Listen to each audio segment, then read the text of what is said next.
Naglayag na paalis ng Escoda Shoal ang BRP Teresa Magbanwa para isailalim sa repairs at pagpahingahin ang crew nito. Tinawag nilang mission successful ang 5 buwang pamamalagi nila sa Escoda, pero ang isang defense analyst nababahala sa kawalan ng presensya ng Pilipinas sa lugar.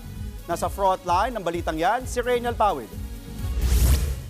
Bumaklas na sa Escoda Shoal ang BRP Teresa Magbanwa matapos ang 5 buwang pagbabantay sa lugar sa gitna ng mga umano'y iligal na aktibidad ng China.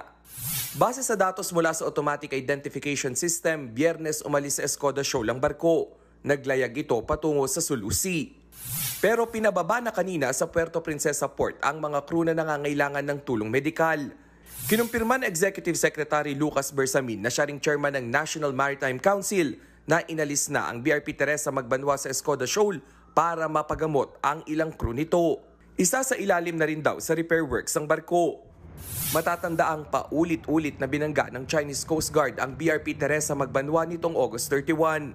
Umabot na rin ito sa critical level matapos harangin ng China ang ilang resupply mission. Ayon kay Bersamin, babalik agad ang barko sa kanyang misyon sa oras na maibalik na ito sa maayos na kondisyon.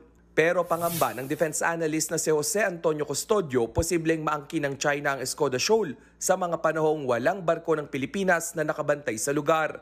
Hindi na rin daw ito bagong usapin, lalo na sa issue ng West Philippine Sea. That is important because if not, it will repeat the mistakes of Scarborough Shoal, wherein the Pinoy administration withdrew the vessel thinking that the Chinese would act in good faith. Instead, the Chinese stayed permanently na, and they've been there since 2012. Wala pang pahayag ang Philippine Coast Guard kung may ipinalit na barko. Ayon kay Custodio, dapat din daw magkaroon ng konkretong aksyon sa mga teritoryo ng Pilipinas. Dapat talagang malinaw kung ano talaga ang value ng West Philippines sa atin. Dapat naka-engrain yan sa mga leaders natin.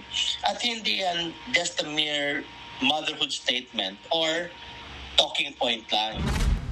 Matatanda ang dineploy ng China sa Escoda Shoal, ang pinakamalaking Coast Guard ship sa buong mundo. Ito ang CCG-5901 o tinaguriang The Monster. Patuloy na naninindigan ng Beijing na iligal ang umano'y ginagawang panghihimasok ng Pilipinas sa lugar. Ito ay kahit pang Escoda Shoal, 75 nautical miles o 140 kilometers lang ang layo mula sa Palawan. Malinaw na pasok ito sa exclusive economic zone ng ating bansa. Nagbabalita mula sa frontline, Reynel Pawid, News 5. Mga kapatid, Andre Felix po. Iba na ang may alam at may pakialam sa panahon ngayon. Para sa tuloy-tuloy na balitaan sa Frontline kahit weekend, mag-follow at subscribe sa social media pages ng News 5.